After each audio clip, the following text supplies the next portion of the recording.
जिनको मोदी जी अपने मित्र कहते हैं, ऑर्डर दिया, सुनो,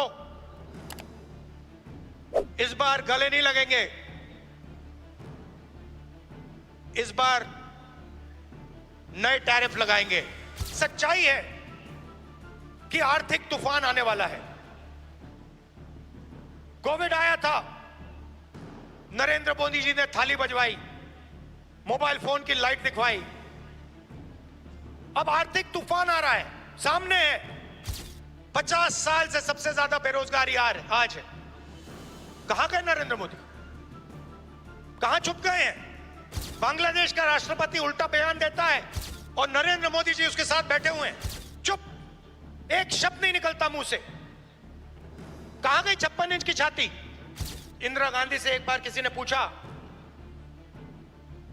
डू यू लीन लेफ्ट और राइट?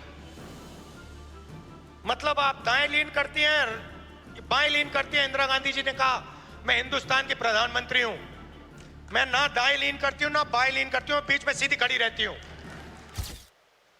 पहले नरेंद्र मोदी अमेरिका गए, याद है आपको, गले लगे थे, याद है? इस बार गले लगने वाली फोटो देखी आपने? देखी? कहां गायब हो गई? राष्ट्रपति ट्रंप ने ऑर्डर दिया, जिनको मोदी जी अपने मित्र कहते हैं, ऑर्डर दिया, सुनो, इस बार गले नहीं लगेंगे,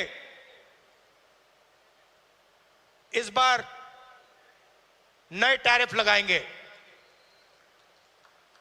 चूं तक नहीं निकली, आज तक गायब है।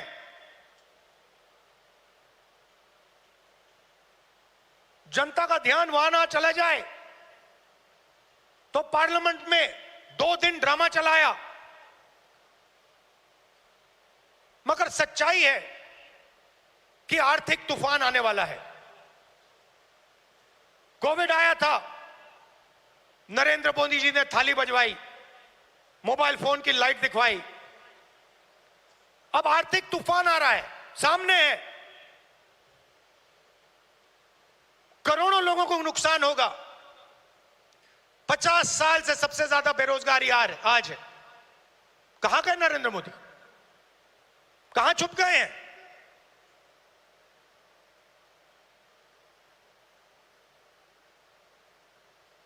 बांग्लादेश का राष्ट्रपति उल्टा बयान देता है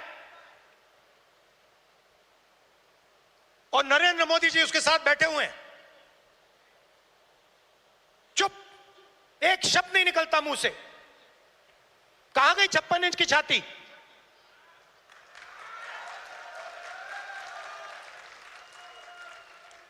जब प्रधानमंत्री को कहना था,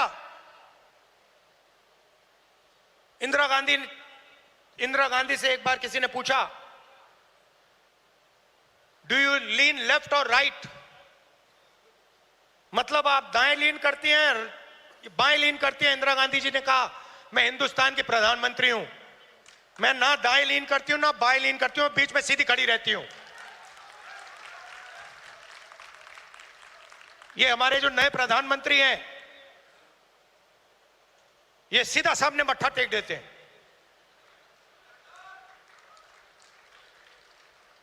सच्चाई है हिंदुस्तान की,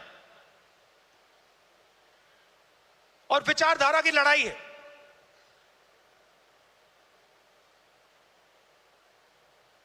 आप लोग हो सेना, बब्बर शेर।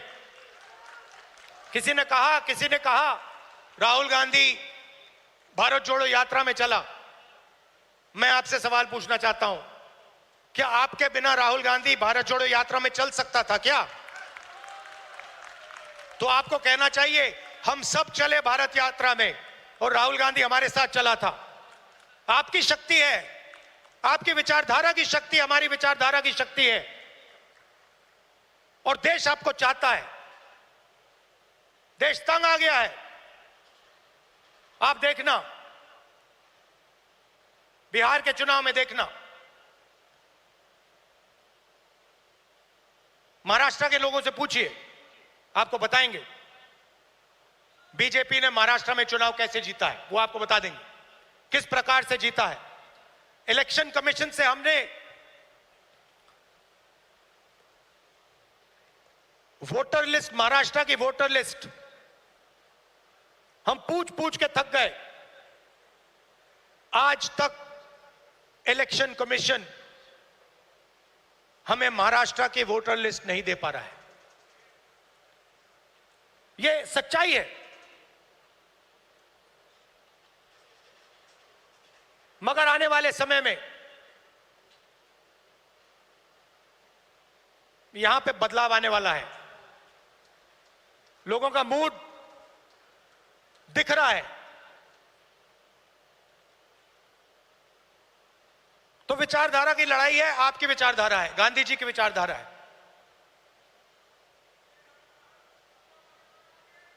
क्या फर्क है इसमें और आरएसएस की विचारधारा में? सबसे पहले ये कॉन्स्टिट्यूशन जो है ये हमारी विचारधारा है।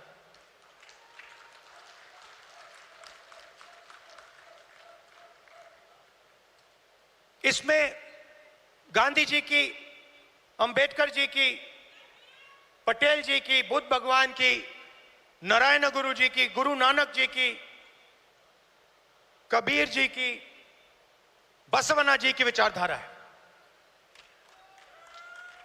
यह 70 साल पुराना डॉक्यूमेंट नहीं है, यह हजारों साल पुरानी सोच है और यह आपकी है।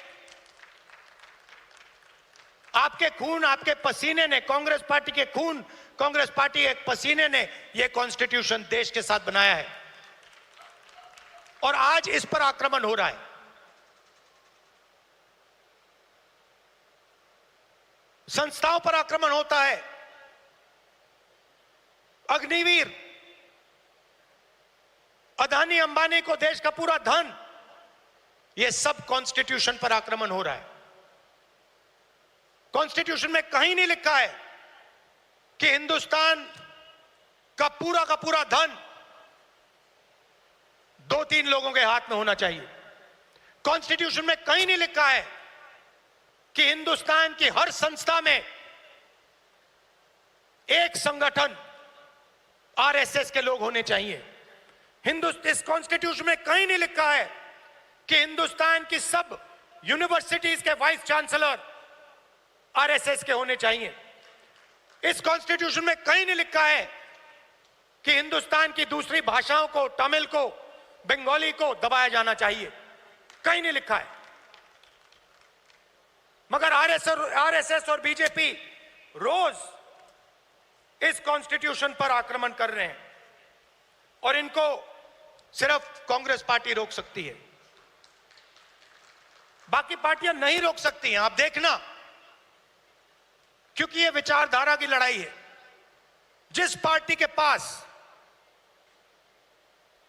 विचारधारा नहीं है, क्लैरिटी नहीं है, वो बीजेपी, आरएसएस के सामने नहीं खड़ी हो सकती।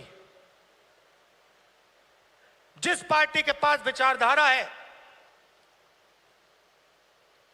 वो ही आरएसएस और बीजेपी का मुकाबला कर सकती है और वो ही आरएसएस और बीजेपी को हराएगी। और आजादी से पहले एक बात याद रखिए, भूलिए मत, आजादी में हम सिर्फ अंग्रेजों से नहीं लड़े थे। हम अंग्रेज और आरएसएस की विचारधारा के खिलाफ लड़े थे। ये सारे जो आरएसएस के लोग हैं, इनकी विचारधारा फ्रीडम स्ट्रगल की विचारधारा नहीं है।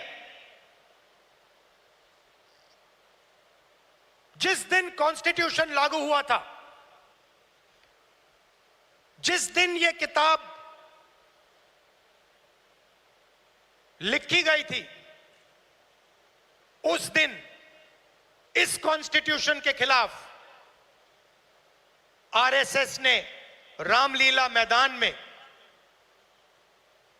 इस कॉन्स्टिट्यूशन को जलाया था।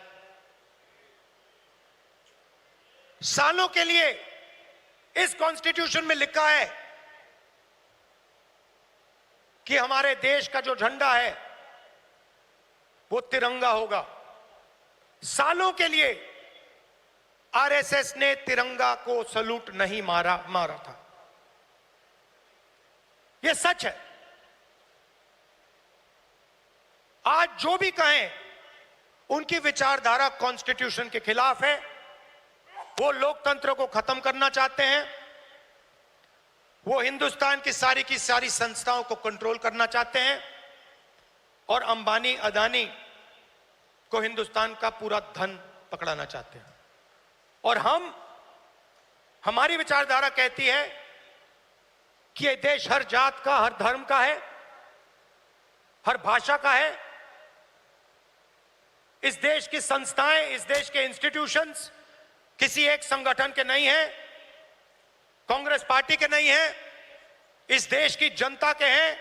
और इस देश की जनता को उन इंस्टीट्यूशंस पर कंट्रोल होना चाहिए। यह लड़ाई चल रही है।